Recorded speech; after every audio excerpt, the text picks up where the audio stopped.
বাংলাদেশ ফুটবলের নতুন নক্ষত্র জাহান আহমেদ। দুবাইয়ের রিমাল আল সারা যেই ক্লাবটি আছে সেই ক্লাবে তিনি জয়েন হয়েছেন। এখন এইটা নিয়ে অনেকের মনেই প্রশ্ন, এই যে রিমাল আল সারা এই ক্লাবটি কেমন, এই ক্লাবটা দুবাইয়ের কততম ডিভিশনের ক্লাব, এই সকল তথ্য এবং জাহান আহমেদ কত বছরের জন্য চুক্তিবদ্ধ হয়েছে সেই বিষয়ে আপনাদের সাথে বিস্তারিত আলোচনা করব। প্রথমে আসেন দুবাইয়ের যে নতুন ক্লাবটি রিমাল আল সারা, এই ক্লাবটি 2025 সালে যাত্রা শুরু। তখন তারা ছিলেন চতুর্থ, অর্থাৎ দুবাইয়ের যে চতুর্থ ডিভিশনের ক্লাব সেই ক্লাবের মর্যাদায় তারা রেজিস্ট্রেশন করেন। এখান থেকে এই মুহূর্তে এই ক্লাবটি আছে দুবাইয়ের তৃতীয় ডিভিশনের ক্লাব এবং এই তৃতীয় ডিভিশনে তারা র্যাঙ্কিংয়ের 2 নম্বরে আছে। এবং এই যে মৌসুমটা চলতেছে, মৌসুমের প্রায় মাঝামাঝি অবস্থায়, এমন অবস্থায় কিন্তু জাহান আহমেদকে এই ক্লাবে ভিড়ানো হয়েছে। আপনাদেরকে বলে রাখি, জাহান আহমেদ বেড়ে ওঠা আমেরিকাতে এবং সেখানেই পড়াশোনার পাশাপাশি ফুটবল।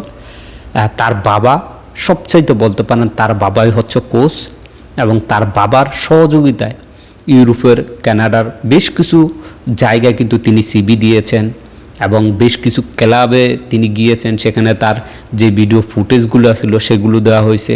সেখান থেকে যাচাই বাছাই করে একটি ক্লাব কিন্তু তারা অলরেডি চুক্তিপত্র দিয়ে দিয়েছে, যে ক্লাবের সাথে চুক্তি করার জন্য চুক্তিপত্র দিয়ে দিয়েছে। কিন্তু সেখান থেকে হুট করেই দুবাইতে রিমাল আল সারা এই ক্লাবটিতে তার বাবা আসেন এবং আসার পর সেখানে এসে সে তার যেই প্র্যাকটিস ট্রেনিং সেশন সেখানে আসেন, ট্রেনিংয়ে জয়েন হন। সব কিছু দেখার পর তার সাথে একটি এগ্রিমেন্ট করে এবং এই এগ্রিমেন্টটা কত বছরের জন্য আপনাদের জন্য বলে রাখি, এই এগ্রিমেন্টটা শুধুমাত্র এই যে বছরের অর্ধেক সিজন, আপনারা জানেন যে আধা সিজন কিন্তু অলরেডি চলে গেছে, বাকি অর্ধেক সিজন বাকি আছে। এই বাকি সিজনের জন্যই জাহান আহমেদকে এই ক্লাবটি চুক্তিবদ্ধ করছে।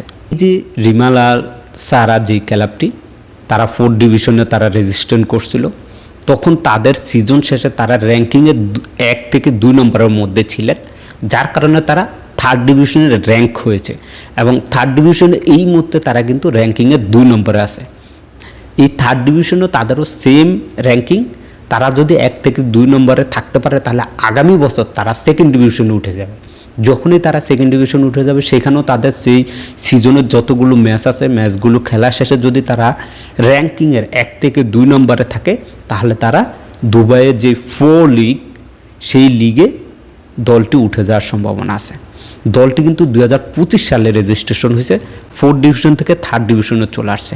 আর এখন 26 সাল চলতেছে, মাঝামাঝি এই মৌসুমটার, এই মৌসুমের মাঝামাঝি এখন পর্যন্ত তারা র্যাঙ্কিংয়ে 2 নম্বরে আছে।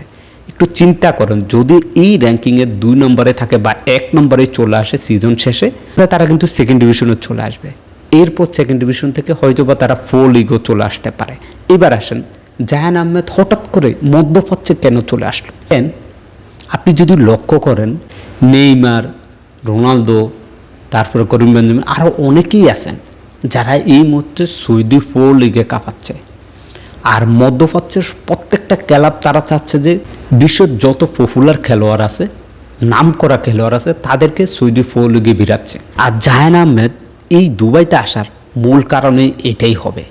দেখে নিন, বলে দিলাম আজকে পারফেক্ট মতো এই দুবাই ক্লাবের হয়ে খেলতে পারে। খেলায় যদি ভালো করেন সেক্ষেত্রে এই দুবাই 4 লিগে ওঠার পর সেখানে নজর পড়ে যাবে সৌদি আরবের সৌদি 4 লিগের।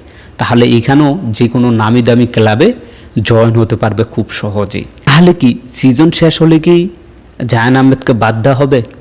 না, সিজন শেষ হওয়ার সাথে সাথে যদি তারা 2nd ডিভিশনে উঠে তখন তাদের সাথে জাহান আহমেদ নতুন করে আবার চুক্তি করবে বা ওই ক্লাব কর্তৃপক্ষ জাহান আহমেদের সাথে নতুন করে আবার এগ্রিমেন্ট করবে নির্দিষ্ট সময়ের জন্য। এই ক্লাবের হেড কোচ ইংলিশ প্রিমিয়ার লিগের সেরা খেলোয়াড়, সাবেক খেলোয়াড় স্টিভেন টেইলর, তিনি কিন্তু বর্তমানে এই ক্লাবটির প্রধান কোচ। খেলাধুলার সকল আপডেট পেতে চোখ রাখুন এসপ্লে।